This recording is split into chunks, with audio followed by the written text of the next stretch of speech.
आज हम आपको एक ऐसी कहानी सुनाने जा रहे हैं जो सदियों से गांव की फिजा में खुली हुई है। एक ऐसी कहानी जिसके जिक्र से भी लोगों के रूह कांप उठते हैं। हमारा सफर शुरू होता है हिंदुस्तान के एक पुराने गांव से, जहां वक्त ठहर सा गया है। दिन में तो ये गांव आम लगता है, जहां किसान अपने खेतों में हल चलाते हैं, बच्चे गलियों में खेलते हैं और औरतें घर के काम में मसरूफ रहती हैं। मगर जैसे ही सूरज ढलता है और चांद अपनी फीकी रोशनी बिखेरना शुरू करता है, इस गांव की फिजा में एक अजीब सी खामोशी छा जाती है। हर शख्स अपने घरों में कैद हो जाता है और बाहर सिर्फ हवा की सरसराहट और जंगली जानवरों की आवाज़ें सुनाई देती हैं। इस खामोशी की असल वजह गांव के बीच में मौजूद वो पुराना कुआं है। वो कुआं जो गांव की जिंदगी का मरकज था, अब डर और खौफ की अलामत बन चुका है। बचपन से हमने उस कुएं के बारे में अनोखी कहानियां सुनी हैं। बड़े बुजुर्ग बताते हैं कि सदियों पहले इस कुएं में एक औरत ने अपनी जान दे दी थी और उसकी रूह आज भी उसमें कैद है। हर रात जब गांव गहरी नींद में होता है, उस कुएं से अजीबो-गरीब आवाज़ें आती हैं। कभी सिसकियां, कभी रोते हुए बच्चे की आवाज़ और कभी तो चीखों की गूंज पूरे गांव को हिला देती है। पहले तो लोग इन आवाज़ों को सिर्फ वहम समझते थे या हवा का शोर, लेकिन जब कुछ बहादुर लोगों ने रात के सन्नाटे में उस कुएं के पास जाने की हिम्मत की, तो उनका चेहरा पीला पड़ गया। उन्होंने अपनी आंखों से देखा कि कुएं के अंदर से एक फीकी रोशनी निकल रही थी और उनके कानों ने वो चीखें साफ सुनी, जो किसी इंसानी आवाज़ से कहीं ज़्यादा दर्दनाक थीं। ये वाक़यात पिछले कुछ सालों से ज़्यादा होते जा रहे हैं। गांव वाले अब रात में घर से निकलना तो दूर, अपने घरों की खिड़कियां और दरवाजे भी बंद रखते हैं। हर रात उनके दिलों में एक अनजाना खौफ रहता है। जब भी वो चीखें सुनाई देती हैं, पूरा गांव एक गहरी खामोशी में डूब जाता है और हर शख्स अपने बिस्तर पर लेटा हुआ बस सुबह होने का इंतज़ार करता है। उनमें से कुछ लोग तो गांव छोड़कर चले गए हैं, लेकिन ज़्यादातर लोग अपने पुरखों की ज़मीन से बंधे हुए हैं। उनका कहना है कि ये उनकी ज़मीन है और वो इसे यूं ही नहीं छोड़ सकते, लेकिन उनका डर हर गुजरते दिन के साथ बढ़ता जा रहा है। क्या ये सिर्फ एक पुरानी कहानी है या वाकई उस कुएं में कोई हकीकत छुपी हुई है? क्या कोई रूह सदियों से इंसाफ का इंतज़ार कर रही है या कोई और राज है जो गाँव के कुएं की गहराइयों में दफन है? कई सालों तक ये सिलसिला चलता रहा, मगर कोई भी इस राज को सुलझा न सका। गांव के कुछ जवानों ने हिम्मत की। उन्होंने रात के सन्नाटे में उस कुएं की तरफ जाने का फैसला किया। उनमें से एक था आमिर, जो अपने जोश और बेखौफी के लिए मशहूर था। आमिर ने अपने दोस्तों को भी राजी किया कि वो उसके साथ इस मुश्किल को सामने से देखें। उनका मकसद था कि वो इस वहम को जड़ से ख़त्म करें, या अगर कोई हकीकत है तो उसे सामने लाएं। गांव के बुजुर्गों ने उन्हें बहुत समझाया, उन्हें इस खतरनाक सफ़र से बाज रहने को कहा, मगर आमिर और उसके दोस्त अपने इरादों पर कायम थे। उनका कहना था कि कब तक वो इस डर के साए में जीते रहेंगे। एक रात उन्होंने तय किया कि वो रात के गहरी पहर में, जब पूरा गाँव सो रहा होगा, कुएं की तरफ जाएंगे और असल सच्चाई को मालूम करेंगे। उन्होंने ज़रूरी सामान इकट्ठा किया, एक मजबूत रस्सी, एक बड़ी लालटेन और अपनी हिफाजत के लिए कुछ लकड़ी के डंडे। वो मनहूस रात आ गई। चांद घटाओं में छुपा हुआ था और गांव में घुप अंधेरा था। हवा में एक अजीब सी सरसराहट थी, जैसे वो उन्हें आगे बढ़ने से रोक रही हो। आमिर और उसके दो साथी इरफान और बिलाल चुपके से अपने घरों से निकले। हर कदम उनका दिल तेजी से धड़क रहा था। गांव की सुनसान गलियों से गुजरते हुए उन्होंने महसूस किया कि हर छांव उनका पीछा कर रही है। कुएं की तरफ जाने वाला रास्ता और भी घना और डरावना लग रहा था।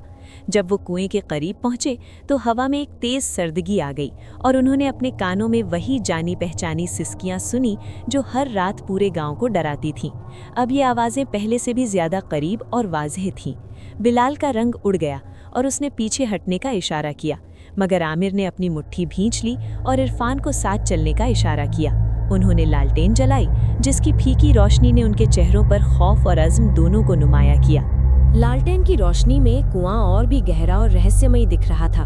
उसके मुंह से एक हल्की सी रोशनी निकल रही थी, वही रोशनी जिसके बारे में लोगों ने बताया था। उन्होंने लालटेन को कुएं के मुंह पर रखा और नीचे झांकने की कोशिश की। अंदर सिर्फ बेइंतहा अंधेरा था और उस रोशनी का कोई मरकज नजर नहीं आ रहा था। तभी एक तेज और दर्दनाक चीख कुएं की गहराइयों से उभरी, इतनी जोर से कि उनकी हिम्मत जवाब दे गई। चीख के साथ ही हवा में एक ठंडी लहर दौड़ी, जैसे किसी गैर मुरव्वत मौजूदगी ने उन्हें छुआ हो। बिलाल, जो पहले से ही सहमा हुआ था, चीख मारकर पीछे हटा और भागने लगा। इरफान भी डर गया, मगर आमिर ने उसकी बाह पकड़ ली। आमिर ने अपनी आंखें बंद की और फिर खोलकर दोबारा कुएं में झांकने की हिम्मत की। इस बार उसने कुछ देखा। अंदर पानी की सतह पर कुछ चमक रहा था, एक गोल चीज जो शायद इस सारे राज की कुंजी थी। आमिर ने इरफान को पुकारा और उस गोल चीज की तरफ इशारा किया जो पानी में चमक रही थी। इरफान की आंखों में भी अब डर के साथ हैरानगी थी। बिलाल की चीख अभी तक हवा में घुली हुई थी। आमिर ने फैसला कर लिया था कि वो नीचे जाएगा। हम यहाँ तक आकर वापस नहीं जा सकते, उसने इरफान से कहा। उसकी आवाज़ में अज़्म और थोड़ी घबराहट थी। इरफान ने उसे रोकने की कोशिश की। आमिर, ये खतरनाक हो सकता है। वो चीख किसी इंसानी चीज़ की नहीं थी। मगर आमिर ने उसकी बात नहीं मानी। उसने रस्सी पकड़ी, उसे कुएं के मजबूत किनारे से बांधा और इरफान को उसका दूसरा सिरा मजबूती से पकड़ने को कहा। जब तक मैं इशारा न करूं, रस्सी मत छोड़ना, आमिर ने इरफान को हिदायत दी। इरफान का चेहरा डर से पीला पड़ चुका था, मगर वो अपने दोस्त को अकेला छोड़ना नहीं चाहता था। आमिर ने लालटेन अपने मुंह में दबोच ली और धीरे धीरे कुएं में उतरना शुरू किया। उसकी नज़रें उस चमकती हुई चीज़ पर जमी हुई थीं। जैसे जैसे आमिर नीचे उतर रहा था, अंधेरा और भी गहरा होता जा रहा था। पानी की सतह करीब आती जा रही थी और उस गोल चीज की चमक अब और भी वाज़ेह हो रही थी। कुएं की दीवारों से सर्द और नमी भरी हवा टकरा रही थी, जिसकी वजह से उसकी हड्डियों में ठंडक महसूस हो रही थी।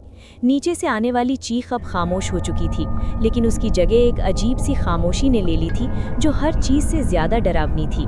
पानी के करीब पहुंचकर आमिर ने अपने पाँव पानी में डाले। पानी हद से ज्यादा ठंडा था, जैसे बर्फ। उसने लालटेन की रोशनी में उस गोल चीज को साफ देखा। वो पानी की सतह पर तैर रही थी।